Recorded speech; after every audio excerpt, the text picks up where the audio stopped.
When with Tactics podcast. Today we are once again gonna ask Chat GPT or GTP or PTG or whatever a few existential questions around different topics. I think the one that I just asked before to generate some things and also make sure that everything is even working, since a lot of people are using it and you can pay for it now, and so when a lot of people are using it and there is not enough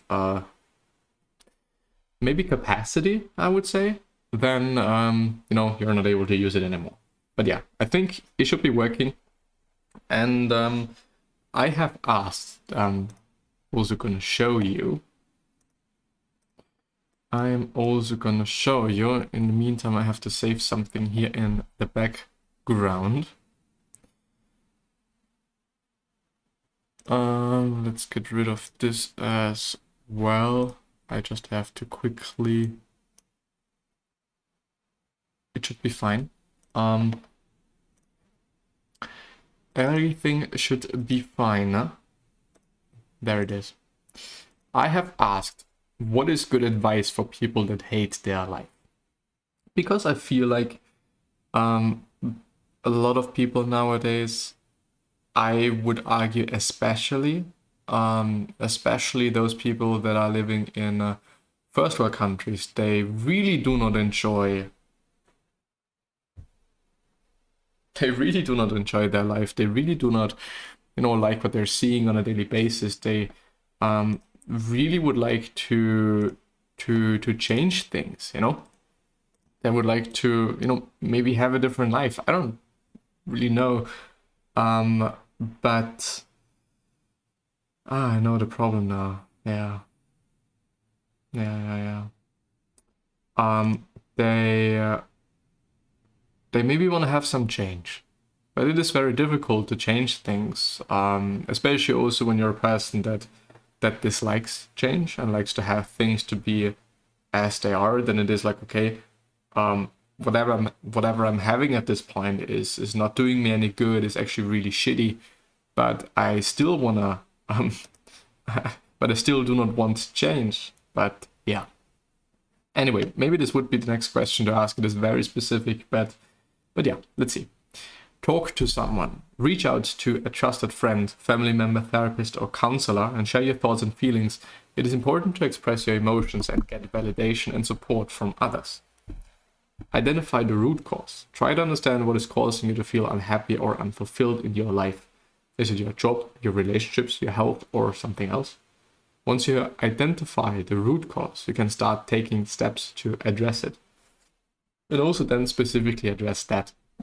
When it is about your mental or physical health, you might see a doctor, you might, do a bit more sports, you might do whatever it might be to, increase, quote unquote, your health. Take small steps. You don't have to change everything overnight. Start by taking small steps towards the life you want. This could be something as simple as taking up a new job, volunteering, or making a small change in your daily routine. Focus on what you can control. It is easy to get overwhelmed by the things in life that are out of our control. Focus instead on those things that you can control. Very stoicism here, such as your thoughts, behaviors, and attitudes. Set achievable goals and take action towards them. Practice self-care. Make time for self-care activities that nourish your mind, body, and soul. This could be something as simple as taking a bath, going for a walk, meditating, or practicing yoga. But in the end, remember that it is okay to seek help and support when you're struggling. There are resources available such as therapy, counseling, and support groups that can help you navigate difficult emotions and find a path towards greater fulfillment and also happiness. Period. I think good advice, good thoughts. What could be a next question? What are people these days, or what these days? Yes. I think 2 days ago I was like, what are some things I could actually also show you? Where is it? To get some ideas for the podcast. it said, so ChatGPT said, certain topics that might be relevant for people are mindfulness and meditation, goal setting, time management, personal branding, emotional intelligence, career development, and financial wellness, and also relationships. And yes, personal branding, maybe time management. Time management is always something that is I think very useful. Okay, there is a syntax error. I would like to have this one, please. Thank you. What are some tips that you can give related to time management?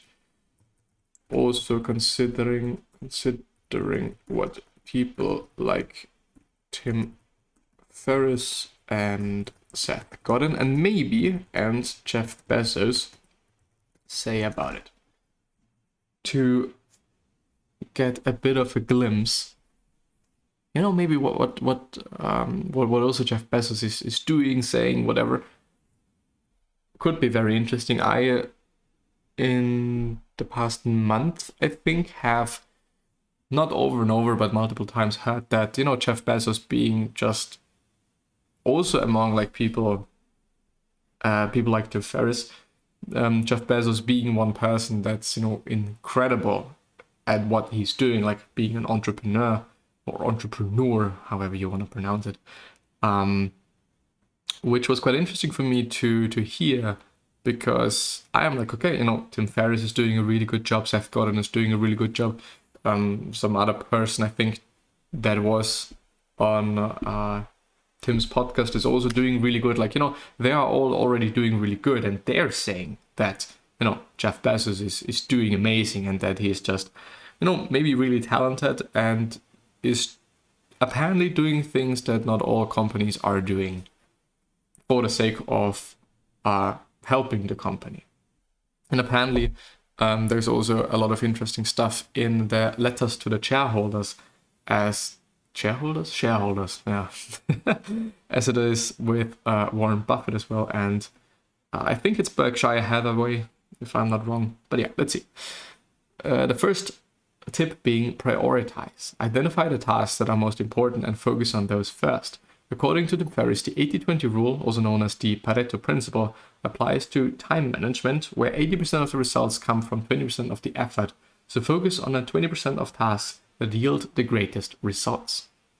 Schedule your time. Create a schedule or to-do list and block out time for specific tasks. Stick to the schedule as much as possible and be sure to include time for breaks and relaxation. Eliminate distractions. Minimize distractions such as social media, email, or other notifications that can disrupt your focus. Jeff Bezos advocates for having high standards and focusing on what is truly important rather than getting bogged down by low priority tasks.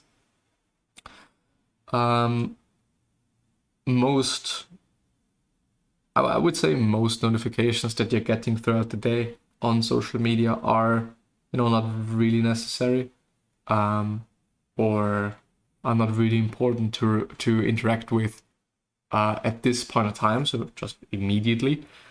But I don't know, like, I'm also a person, I do a lot on social media, but I am not that much on social media, which is, I think, quite the difference, and or should be thought about. I mean, a lot of friends are saying, okay, they have deleted this and or that app, and they are using this and or that app just only on the web for some things they care about, and that is quite it. So they are not spending that much time on those platforms and whatever. Of course, I mean, if I would delete everything, I would probably also do some other things. Maybe you use this time for reading something that is indeed important, that makes sense. I don't want to actually say a book, but maybe an article by certain people that you admire, that you like to listen to, and whatever. But I would also say, in the end, optimizing everything hopefully leads to a better life. but you should also make sure that it does lead to a better life, and not only just restricting yourself even further for basically no benefit and no reason. So yeah, outsource and delegate. I think it says it all. So I'm not gonna go ahead. Practice self-care. Taking care of yourself is critical for effective time management. This can include getting enough sleep, exercise regularly, and prioritizing activities that recharge your energy and motivation. Learn to say no. It is important to set boundaries and say no to tasks or activities that are not aligned with your goals or priorities. As Jeff Bezos puts it, you have to be willing to be understood if you're going to innovate. You have to be willing to be understood. To be misunderstood. Oh, if you're going to innovate. I just thought, well, this I don't know, this doesn't really underline what he said just before, what the statement was.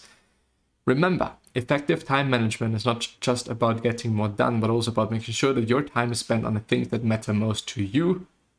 I really want to underline you.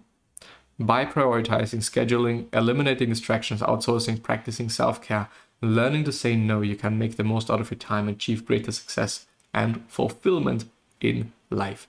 I think insofar that, I'm often thinking about time management. I'm often thinking about, those things that I should be doing, those things that I really want to do. And